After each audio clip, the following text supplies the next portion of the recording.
샬롬. 여러분 오늘 천국 비유 한번 살펴보겠습니다. 저의 영상의 그 플레이리스트에 보면 마태복음의 유튜브 주석 또는 예수님의 비유와 한 세 사람의 비밀, 거기 안에 보면은 마태복음 13장에 있는 비유들이 다 설명이 되어 있는데요. 오늘은 마지막입니다. 천국은 마치 좋은 진주를 구하는 장사와 같으니 극히 값진 진주 하나를 발견하며 가서 자기의 소유를 다 팔아 그 진주를 사느니라 그랬습니다.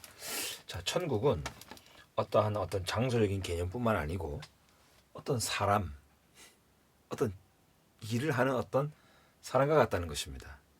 즉 천국은 Kingdom of Heaven은 Kingdom in Heaven, 하늘에 있는 나라가 아니고 Kingdom of Heaven, 하나님께서 하늘에 보좌를 두시고 그 하늘의 보좌가 소유하는 이 땅의 나라, 하늘의 보좌가 통치하는 이 땅의 영역들을 하늘의 왕국이라고 한다고 했죠. 자, 이것은 하나님의 통치 법이요, 하나님의 하나님의 경영이라는 거죠. 하늘에서 하나님께서 이렇게 다스리고 이렇게 인류의 역사를 이끌어 가신다라는 겁니다. 자, 근데 이런 하나님의 인류 역사를 이끌어가는 구속사 또는 하나님의 나라의 역사는 장사와 같다는 것입니다. 천국은 뭔가 장사와 같다. 여러분, 장사의 뜻이 뭡니까? 대가를 지불한다는 거죠. 공짜가 없다는 겁니다. 대가를 지불한다는 겁니다. 하나님도 대가를 지불하고 뭔가를 얻기도 하시고 추진하기도 하시고. 자, 그런데 마치 좋은 진주를 구하는 장사와 같다 그랬습니다. 자, 여러분, 여기서 이제 여기서 이 진주는 복수로 되어 있습니다. 진주들을 구한다. 자, 하나님이 하늘의 보좌에서 뭔가를 막 구한대요.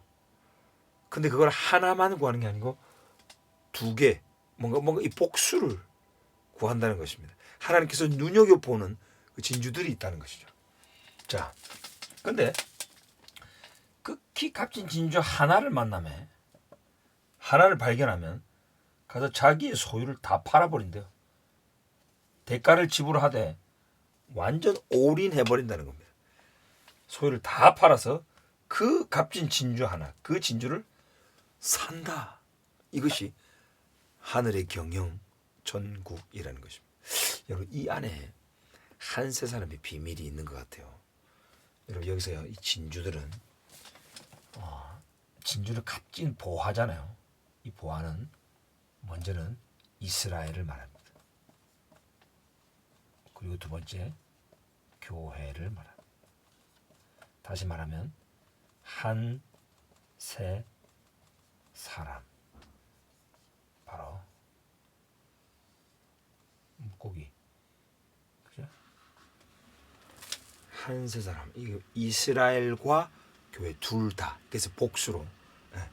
자, 이것을 하나님은 구하고 사기 위하여, 자기의 것으로 만들기 위하여 인류의 역사를 이끌어 가신다라는 것입니다.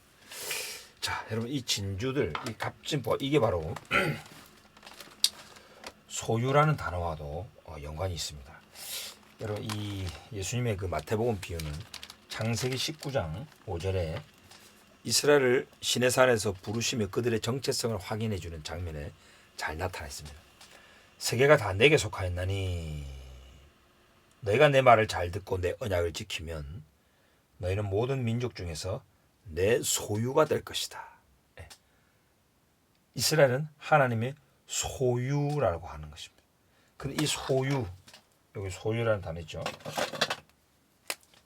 자, 이 소유가 바로 이스라엘을 말합니다. 이게 바로 히브리어로 스굴라라는 단어입니다. 이 스굴라는 또한 peculiar treasure, 보화 또는 뭐 진주, 그죠? 펄, 보물, 이런 뜻도 동시에 있습니다. 이게 바로 소유라는 뜻입니다. 자, 하나님은 저 이스라엘을 볼 때에 나의 보화다 또는 나의 소유다 이렇게 부른다는 겁니다. 하나님은 온 세계 민족 중에서 좋은 진주인 저 이스라엘을 발견하셨고 저 이스라엘을 아주 값진 진주와 같이 구하고 있다는 겁니다. 근데 이 진주가 때가 묻었고 정말 그 값진 진주로서의 가치를 잃어버렸어요. 그러면 우리 하나님께서 대가를 지불하셨는데 그 대가를 무엇을 지불하셨느냐? 자기의 소유를 다 팔아요. 바로 이 소유가 바로 하나님의 아들, 하나님의 아들 예수 그리스도를 말하는 거예요. 소유 고린도전서 4장에 보면은 너희는 그리스도의 것이요 그리스도는 하나님의 것이니라. 3장 23절 고린도전서. 그리스도는 하나님의 것, 하나님의 소유다라고 표현합니다. 네. 그렇죠. 하나님의 하나밖에 없는 장자, 외아들 예수 그리스도 하나님의 소유죠. 하나님의 아들의 그 피를 값주고 사신 민족 나라가 이스라엘이요. 그 이스라엘이 좋은 진주들 중에 하나라는 것입니다. 그러므로 우리는 저 이스라엘 바라볼 때 저들의 메시아의 흘린 피로 하나님의 아들의 피로 사신 바 되었구나. 저들은 언약을 어기고 저들은 그리스도를 배척했을지라도 하나님은 저들의 메시아의 피로 다시 언약 백성 삼으셨구나. 우리 이것을 잊어서는 안 됩니다. 네. 두 번째로 이 진주는 또한 교회입니다. 우리 온 열방 가운데 예수 그리스도 안에 들어와서 이스라엘에게 접붙임 받은 한 세상 공동체가 있죠. 그게 바로 교회입니다. 이 하나님은 하늘 보좌에서 이 교회를 또한 사십니다. 네. 이 교회가 바로 극히 값진 진주 또 하나입니다. 이 진주 하나를 발견해서 자기의 소유를 다 팔았. 여기서 이제 소유는 예수 그리스도의 피값을 주고 사신 걸 또 말해. 또 동시에 이 소유는 이스라엘을 말합니다. 그렇죠? 여러분 예수 그리스도와 이스라엘은 하나의 운명체입니다. 이게 바로 다 우리가 제가 다음에 그리스도의 비밀이란 차원에서 이스라엘과 예수 그리스도가 어떻게 하나가 되어 있는지를 설명하겠습니다. 우리 이방인들을 말할 때 너희는 그리스도 밖에 있었고 이스라엘 나라 밖에 사람이었다 그러죠. 즉 그리스도와 이스라엘 안에 함께 묶어두고 있습니다. 참 감람나무죠. 우리는 돌감람나무로서 거기서 떼가지고 저 이스라엘, 저 그리스도 안에 저 붙임받은 거예요. 그래서 그리스도는 아브라함과 다윗의 씨요. 그 씨는 항상 씨들이라 하지 않고 하나로 항상 하나로 반다 그랬습니다. 그래서 갈라디아서 3장 16절에서 로마서는 바울은 아주 위대한 선언을 하죠. 바로 세상 모든 열방 민족이 네 안에서 네 그 씨 안에서 복을 받으려는데 그 씨가 곧 그리스도다 그랬어요. 즉 그 씨는 이스라엘인데 이스라엘이 그리스도 즉 이스라엘과 그리스도가 함께 기름 부음 받은 자로서 하나님의 말씀을 맡았고 하나님의 말씀을 전수했고 제사장적 사명을 감당했고 제사장 나라였고 온 인류의 죄를 대속하기 위하여 함께 십자가 사역을 함께 했던 저 유대인과 메시아 이스라엘과 예수 그리스도는 선지자요 제사장이요 하나님의 장자로서 하나된 어떤 공동체죠. 다음 또 좀 설명하겠습니다.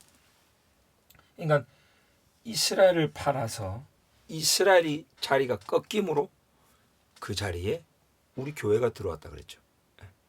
이스라엘의 불신으로 하나님의 섭리 가운데 그 불신함으로 꺾었고 그 꺾은 자리에 우리 이방인 교회가 들어온 거예요. 즉 이스라엘을 팔아서 또한 이스라엘은 메시아를 십자가에 내몰게 하심으로 우리 이방인 가운데서 우리 교회를 진주 삼으시고 우리를 샀다라는 겁니다.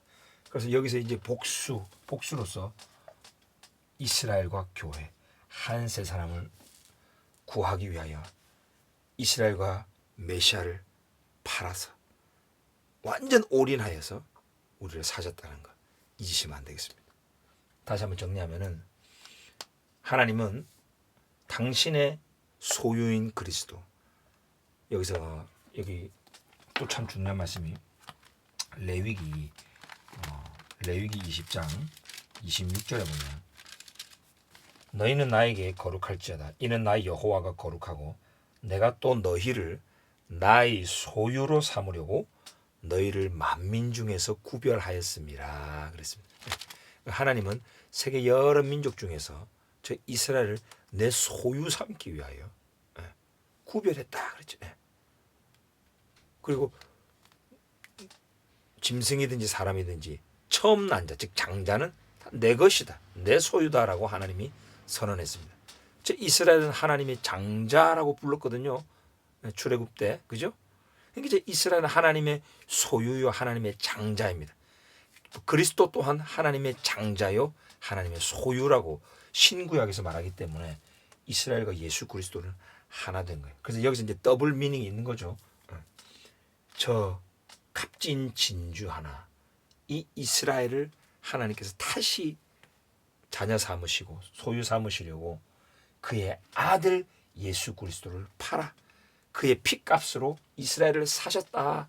그래서 이 진주들 안에 이스라엘이 먼저 들어왔고, 그 다음에 저 이스라엘을 꺾으시고 메시아를 십자가에 내몰게 하심으로 이스라엘과 예수아를 팔아서 우리 이방 땅 가운데 교회를 진주처럼 사셨다. 이스라엘과 교회, 이 진주들을 구하는 하나님의 나라, 이게 바로 천국이라는 것이죠.